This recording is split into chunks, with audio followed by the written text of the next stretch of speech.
আসসালামু আলাইকুম। ২০২২ সালের অন পেজ এসইওর আরো একটি ক্লাসে আমি মুস্তাফিজ আপনাদের সাথে। ২০২২ সালে অন পেজ এসইওর ক্ষেত্রে যে আমূল পরিবর্তন এসেছে, তার সকল তথ্যগুলোই আমি আপনাদের সাথে শেয়ার করার চেষ্টা করব এক ক্লাসে। আশা করি আমার সাথেই থাকবেন। তো আজ আমরা যে বিষয়টা নিয়ে আলোচনা করব সেটা হচ্ছে সার্ভিং অ্যান্ড র‍্যাংকিং। অর্থাৎ আমরা একটা ওয়েবসাইট এর মাধ্যমে ভিউয়ার্স বা পাঠকদের কি ধরনের সেবা দিতেছি, ওগুলোর উপর কিন্তু আমাদের অন পেজ এসইও অনেকাংশেই নির্ভরশীল। যার উপর ভিত্তি করে Google আমাদের পেজকে র‍্যাংকিং করে।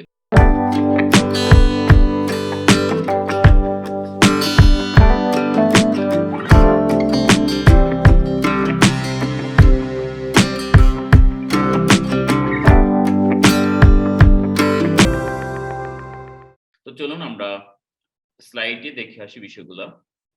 আমি একটু স্ক্রিন শেয়ার করে নিচ্ছি। সার্ভিং অ্যান্ড র‍্যাংকিং অর্থাৎ এক্ষেত্রে Google যখন কোনো একটা পেজকে র‍্যাংক করে, তখন তার কনটেন্টটাকে এমনভাবে জাজমেন্ট করে, যে কনটেন্টটা মোস্ট রেলেভেন্ট অ্যান্সার। অর্থাৎ যখন কোনো একজন ভিজিটর Google এ কোনো কিছু লিখে সার্চ করে, যেটাকে আমরা কিওয়ার্ড বলি, ওই কিওয়ার্ডের উপর ভিত্তি করে সে কনটেন্ট গুলাকে এমনভাবে ক্রলিং করে, এমন ইনফরমেশন কালেকশন করে, যেই কনটেন্টের মধ্যে, যে পেজের মধ্যে বা পোস্টের মধ্যে মোস্ট রিলিভেন্ট অ্যান্সার গুলো রয়েছে, সেই পেজগুলোকে র‍্যাংকিং করে থাকে। তারপর হচ্ছে হাই কোয়ালিটি অ্যান্সার, এবং সে ক্যাটেগরাইজ করার চেষ্টা করে যে কোন কনটেন্টটা সবচেয়ে হাইয়েস্ট প্রায়োরিটি দেওয়া হয়েছে ভিজিটরদের। তারা যে কোয়েশ্চেন করেছে, তাদের যে কোয়েরি ছিল, তাদের যে কিওয়ার্ড ছিল, তার মধ্যে কোনটা সবচেয়ে বেশি হাই কোয়ালিটির অ্যান্সার, এবং সেগুলোকেই র‍্যাংকিং করে থাকে। তারপর রয়েছে বেস্ট ইউজার এক্সপেরিয়েন্স। যখন Google কোন একটা কিওয়ার্ড লিখে কেউ সার্চ দেওয়ার পরে তাকে ১০ টা পেজ, নরমালি ১০ টা, ইচ্ছে করলে আমরা Google এর যেই সার্চ রয়েছে সেখানে আমরা ২০ টা, ৫০ টা, ১০০ টাও রাখতে পারি। নরমালি ১০ টা পেজ শো করে। ওই ১০ টা পেজ যখন শো করে, যেগুলো হাই কোয়ালিটি Google মনে করে, ওইখানে আবার Google দেখার চেষ্টা করে যে কোন আর্টিকেল গুলা, কোন ওয়েবসাইট গুলায় হচ্ছে ভিজিটররা বেশি প্রবেশ করছে। তাদের ক্লিক থ্রু রেট অনেক হাই, অনেক ভালো। এবং কোন ওয়েবসাইট গুলাতে গিয়ে ভিজিটররা অনেকটা বেশি সময় দিচ্ছে, আর্টিকেল গুলা ভালোভাবে পড়ছে। সেভাবে Google বোঝার চেষ্টা করে যে কোন আর্টিকেল গুলা বেস্ট কোয়ালিটির। এজন্য ইউজার এক্সপেরিয়েন্সও খুব একটা গুরুত্বপূর্ণ ভূমিকা পালন করে এই ২০২২ সালে। মোস্ট অ্যাপ্রোপ্রিয়েট অ্যান্সার, অর্থাৎ কোন একটা কিওয়ার্ডের উপর ভিত্তি করে যে আর্টিকেল গুলা লেখা হয়, সেটা যেন রিলিভেন্ট হয়, সেটা যেন টু দ্য পয়েন্ট হয়। অর্থাৎ যা খোঁজার জন্য একজন Google এ সার্চ দিয়েছে, তাকে যেন সেই বিষয়গুলোই Google দেখাইতে পারে। এটা Google এর অন্যতম একটি র‍্যাংকিং হিসেবে কাজ করে। এজন্য আমাদের যে টপিক থাকবে, আমাদের যে কিওয়ার্ড থাকবে, আমাদের যে হেডলাইন বা টাইটেল থাকবে, এর উপর ভিত্তি করে হচ্ছে আমাদের পুরা কনটেন্টটাকে ইন ডেপথ আরো এনরিচ করতে হবে। আমরা যা খুশি তা দিয়ে কিন্তু আর্টিকেলটা ফিল আপ করলে সেটা র‍্যাংক করা আদৌ সম্ভব না। এজন্য আমাদের এই বিষয়গুলা খুব গুরুত্ব সহকারে খেয়াল করতে হবে। Google আরো যে বিষয়গুলো কনসিডার করে, তার মধ্যে হচ্ছে ইউজার লোকেশন। অর্থাৎ একই কিওয়ার্ড দিয়ে যদি আমি বাংলাদেশ থেকে সার্চ দেই, তাহলে আমাকে যে ওয়েবসাইট গুলা দেখাবে, ঠিক একই কিওয়ার্ড দিয়ে ইউরোপ থেকে যদি কেউ সার্চ দেয়, তাকে কিন্তু একই ডাটা দেখাবে না, একই ওয়েবসাইট দেখাবে না। সিঙ্গাপুর থেকে কেউ সার্চ করলে তাকে সেই একই ডেটা দেখাবে না।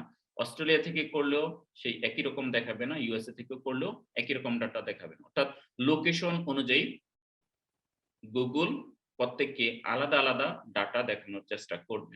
তারপরে রয়েছে আরেকটা মেইন ফ্যাক্টর, যে ল্যাঙ্গুয়েজ। আমরা কোন ল্যাঙ্গুয়েজ ইউজ করি। অর্থাৎ আমরা যখন কোনো একটা কিছু সার্চ করি, তখন কিন্তু Google আমাকে কোনো একটা আরবি ভাষার ওয়েবসাইট এনে আমার সামনে দিবে না। কোন একটা আমরা যখন বাংলাদেশ থেকে সার্চ করি, হিন্দি ভাষার কোনো একটা ওয়েবসাইটও দিবে না। বেশিরভাগ ক্ষেত্রেই হচ্ছে, যেহেতু অনলাইনের বেশিরভাগ তথ্যই হচ্ছে ইংলিশ, আমাকে ইংলিশ দেখানোর চেষ্টা করবে। আমি যদি বাংলা কিওয়ার্ড লিখে সার্চ করি, দেন আমাকে বাংলা কিছু ওয়েবসাইট আমার সামনে নিয়ে আসবে। এজন্য ল্যাঙ্গুয়েজটাও অনেক বড় একটা গুরুত্বপূর্ণ ফ্যাক্টর এই ক্ষেত্রে। তারপরে রয়েছে ডিভাইস। এখন এই ডিভাইস আমরা জানি যে এখন ল্যাপটপ থেকে যে পরিমাণ সার্চ হয় বা ডেস্কটপ থেকে যে পরিমাণ সার্চ হয় তার চেয়ে অনেক বেশি ইউজার এখন মোবাইল থেকে গুগল সার্চ করে। এজন্য আমাদের আর্টিকেল গুলা প্রত্যেকটা ডিভাইসে, সেটা হোক ল্যাপটপ বা ডেস্কটপ, সেটা হোক কোনো ট্যাব অথবা কোনো মোবাইল ফোন, প্রত্যেকটা ডিভাইসে যেন রেসপন্সিভ হয়, সবকিছু যেন স্পষ্টভাবে দেখা যায়, সে বিষয়গুলো আমাদের নিশ্চিত করতে হবে। এই সবগুলা বিষয় যে আর্টিকেলের মধ্যে, যে ওয়েবসাইটের মধ্যে যথাযথভাবে পালন করা হবে, ওই ওয়েবসাইট গুলোকে গুগল প্রায়োরিটি দিয়ে থাকে। আমরা এই বিষয়গুলো এখন এক্সাম্পল আকারে দেখব। আমরা পরের স্লাইডে চলে যাই। ওকে, ওভারভিউ ইন্ডিকেটর, যে ইন্ডিকেটর গুলো আমরা ওভারভিউ করব, দেখব এখন। তার মধ্যে হচ্ছে যেমন আমরা যদি একটা কিওয়ার্ড দিকে সার্চ করি, যেমন হচ্ছে সাইকেল রিপেয়ার শপ, আমরা এই কিওয়ার্ডটা লিখে যখন কেউ সার্চ করবে, ধরুন আমি বাংলাদেশ থেকে সার্চ করলাম, আমি চলে যাই গুগলে, গুগল ক্রমে চলে আসলাম, আমি টাইপ করলাম সাইকেল রিপেয়ার শপ। এখানে দেখেন গুগল আরো অনেকগুলো কিওয়ার্ড আমাদের সাজেস্ট করতেছে, যেগুলোকে এলএসআই কিওয়ার্ড বলা হয় বা সিমিলার কিওয়ার্ড, যেগুলো লিখে মানুষ সার্চ করে। এগুলো অনেক বেশি গুরুত্বপূর্ণ, যখন আর্টিকেল লেখা হয় তখন এই বিষয়গুলো মেনটেন করতে হয়। ওকে, তো আমরা এখন সার্চ দিব সাইকেল রিপেয়ার শপ। এখন কিন্তু সে আমাকে আমেরিকার কোনো শপ দেখাবে না, আমি যেখানে আছি গুগল চেষ্টা করবে আমার কাছাকাছি কোনো একটা জায়গার শপ এখানে নিয়ে আসতে। কারণ আমি সাইকেল রিপেয়ার করার জন্য আমি ইন্ডিয়া যাব না, আমি সৌদি যাব না, আমি সিঙ্গাপুর যাব না, অস্ট্রেলিয়া বা আমেরিকাও যাব না। অর্থাৎ আমি যে লোকেশন আছি তার কাছাকাছি লোকেশন থেকে সে আমাকে এই তথ্যটা দেওয়ার চেষ্টা করবে। ওকে, আমরা একটু দেখার চেষ্টা করি। আমরা প্রথমে পাইলাম cycle repair shop, safety cycle store, Bhulta. Okay, Bhulta হচ্ছে ঢাকা থেকে নরসিংদী যাওয়ার পথে নারায়ণগঞ্জে অবস্থিত একটি এলাকা। তো সেটা হচ্ছে, আমি যেহেতু নরসিংদী থেকে এখন সার্চ দিয়েছি, আমাকে কাছাকাছি দেখানোর চেষ্টা করেছি। আমরা এখানে দেখতে পাচ্ছি যে bicycle repair shop, Narsingdi, Bangladesh. এখানে ফোন নাম্বারও দেওয়া হয়েছে। তো আমরা আরো যদি একটু নিচে যাই, আরো দেখতে পাবো cycle repair shop of Samir Hossain, সেটাও হচ্ছে ঢাকা, বাংলাদেশ একটা ঠিকানা দেখানো হয়েছে। একইভাবে হচ্ছে গুগল চার্টের মধ্যে আমাকে কিছু ঠিকানা দেখানো হয়েছে, যেগুলো হচ্ছে আমার নিয়ার বা আমার কাছাকাছি, আমার নরসিংদীর কাছাকাছি। আমরা নারায়ণগঞ্জ দেখতে পাচ্ছি, তারপরে ২৫০০ দেখতে পাচ্ছি, বাই বাই সাইকেল স্টোর আরেকটা রয়েছে কাছাকাছি, তারপরে কালীগঞ্জ, পলাশ, টঙ্গী। অর্থাৎ আমার নিয়ার, আমার কাছাকাছি যেই লোকেশন গুলো আছে, ওই লোকেশন থেকে আমাকে গুগল ডাটা দেখাচ্ছে। তো এই জন্য আমরা অবশ্যই যখন কোনো একটা ওয়েবসাইট নিয়ে কাজ করব, তার কন্টেন্ট গুলা নিয়ে কাজ করব, সেটা কিন্তু ওই ওয়েবসাইটটা কোন লোকেশনকে টার্গেট করে বানানো হয়েছে, কোন ভিজিটরদের টার্গেট করা হয়েছে, ওই লোকেশনটা আমাদের কিন্তু অবশ্যই আগে থেকে জানতে হবে এবং সেই অনুযায়ী হচ্ছে আমাদের কাজ করতে হবে। তো এই বিষয়গুলো অনেক বেশি গুরুত্বপূর্ণ। আমরা যদি আরো একটা সার্চ করি, সেটা হচ্ছে যেমন পিজ্জা শপ নিয়ার মি। ওকে, আমরা কপি করলাম কিওয়ার্ডটা, আমরা আরেকটা কিওয়ার্ড লিখে সার্চ করি। আমরা দেখার চেষ্টা করি যে পিজ্জা শপ, এটাও আমি বাংলাদেশ থেকে যেহেতু সার্চ করতেছি, আমাকে কিন্তু বাংলাদেশের কাছাকাছি যেখানে পিজ্জা শপগুলো আছে সেগুলোই দেখানোর চেষ্টা করবে। যেমন আমি আবারও দেখতে পাচ্ছি যে নরসিংদী, বাংলাদেশ, নরসিংদীর একটি পিজ্জা শপের ঠিকানা আমাকে এখানে দেখানো হচ্ছে। যত লোকেশন অর্থাৎ আমার কাছাকাছি যত, সেটাই দেখানোর চেষ্টা করছি। তারপরে ঢাকার একটি দেখতে পাচ্ছি, ঢাকার আরো একটি দেখতে পাচ্ছি, এবং গুগল ম্যাপে আমরা দেখতে পাচ্ছি যেখানে হচ্ছে আমরা business.google.com, বা আমরা যখন লোকাল এসইও করি তখন কিন্তু আমরা এই কাজগুলো করে থাকি। ওকে, তো এর জন্য গুগল সবসময় হচ্ছে চেষ্টা করে যে নিয়ার বা আমাদের কাছাকাছি যে লোকেশন আছে, লোকেশনটাকে ট্র্যাক করতে এবং সে অনুযায়ী আমাদের ডাটা প্রদর্শন করতে। দেখেন অনেক ভালো একটি কিওয়ার্ড ইউএস এর জন্য। আমরা দেখতে পাচ্ছি ৪৯৫০০ সার্চ ভলিউম ইউএসএ থেকে। ওকে, তারপরে আমরা আরো একটা সার্চ করি, যেমন ল্যাঙ্গুয়েজ এর কথা বলছিলাম। আমরা যদি বাংলায় সার্চ করি, যেমন আমি একটা কিওয়ার্ড লিখে সার্চ করব নিউ মোবাইল ফোন। ওকে, যেমন আমরা দেখার চেষ্টা করব যে আমাকে ডাটাগুলা দেখেন, আমি যখন নিউ মোবাইল ফোন লিখে এখানে টাইপ করলাম বা কপি পেস্ট করলাম, তখন কিন্তু এলএস এর অনেকগুলো কিওয়ার্ড বাংলায় দেখাচ্ছে। এর আগে কিন্তু আমাকে ইংলিশে দেখাচ্ছিল এলএসআই কিওয়ার্ড গুলো। ওকে, তাহলে এই এলএসআই কিওয়ার্ড গুলো কিন্তু আমি আবার বলছি অত্যন্ত গুরুত্বপূর্ণ। আমরা যখন কোনো আর্টিকেল লিখবো তখন যেন এই এলএসআই কিওয়ার্ড গুলো আমাদের আর্টিকেলের মধ্যে থাকে, তাহলে আমাদের র্যাঙ্কিং হতে অনেক বেশি সুবিধা হয়। ওকে, তাহলে আমরা নিউ মোবাইল ফোন লিখে আমি সার্চ করলাম গুগলে এবং দেখার চেষ্টা করব। প্রথমে আমাকে অনেকগুলো ইমেজ দেখাচ্ছে নিউ মোবাইল ফোনে। এরপর আমরা একটু স্ক্রলিং করে নিচে যাই। Latest mobile phone in India, আমাকে ইন্ডিয়ার একটা ওয়েবসাইট দেখানো হচ্ছে। তারপরে হচ্ছে ভারত মোবাইল ফোনের দাম তালিকা, ভারত থেকে আরেকটা দেখানো হচ্ছে। তারপরে মোবাইল ফোনের দোকান, এটা হচ্ছে বাংলাদেশ, বাংলাদেশের একটা গুগলের যে বিজনেস পেজ সেখানে ইন্ডেক্স করা আছে, সেখান থেকে দেখানো হয়েছে।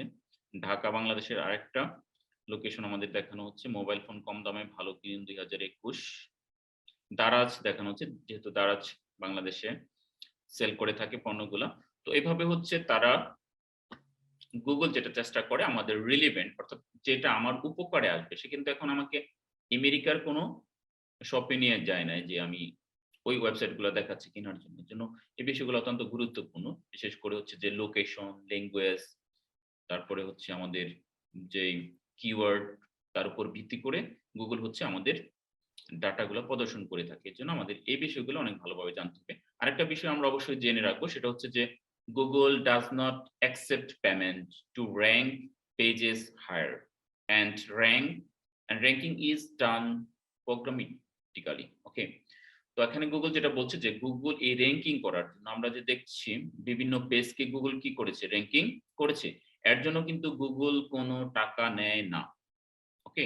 এই র‍্যাংকিং গুলো হচ্ছে গুগল প্রোগ্রামেটিক্যালি করে, নিয়ম মাফিক করে, ন্যাচারালি করে।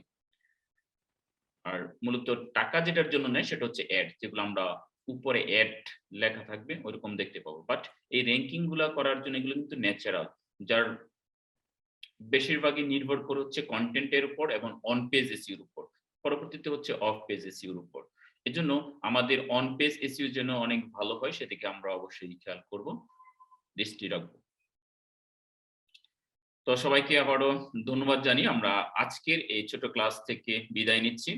আশা করি আমাদের সাথেই থাকবেন। আমরা ২০২২ সালের যত ধরনের অন পেজ এসইও আছে, যেগুলো আমরা হয়তো খুব বেশি এতদিন গুরুত্ব দেই নাই বা অনেক কিছু আমরা জানি নাই, সব ধরনের বিষয়গুলো নিয়ে আসবো। আমরা প্রায় ১০০ র মতো ইন্ডিকেটর নিয়ে আসবো, যেগুলো নিয়ে আমরা কাজ করব। আপনারা অনেকে হয়তো জানেন যে ১০ টার মতো ইন্ডিকেটর রয়েছে, যেগুলো হচ্ছে আমরা সবসময় ইউজ করি। বাট এর পাশাপাশি আমরা আরো অনেক বেশি রিসোর্স নিয়ে আসবো, এবং এক্ষেত্রে আমরা গুগল যেগুলোকে রিকমেন্ড করছে, গুগল তার ওয়েবমাস্টার টুল এবং ডেভেলপারদের জন্য যে পরামর্শগুলো দিয়েছে, আমরা তার উপর ভিত্তি করেই হচ্ছে সকল অন পেজ এসইও গুলো করব। আশা করি আমাদের সাথেই থাকবেন। আবার দেখা হবে পরের ক্লাসে। আসসালামু আলাইকুম।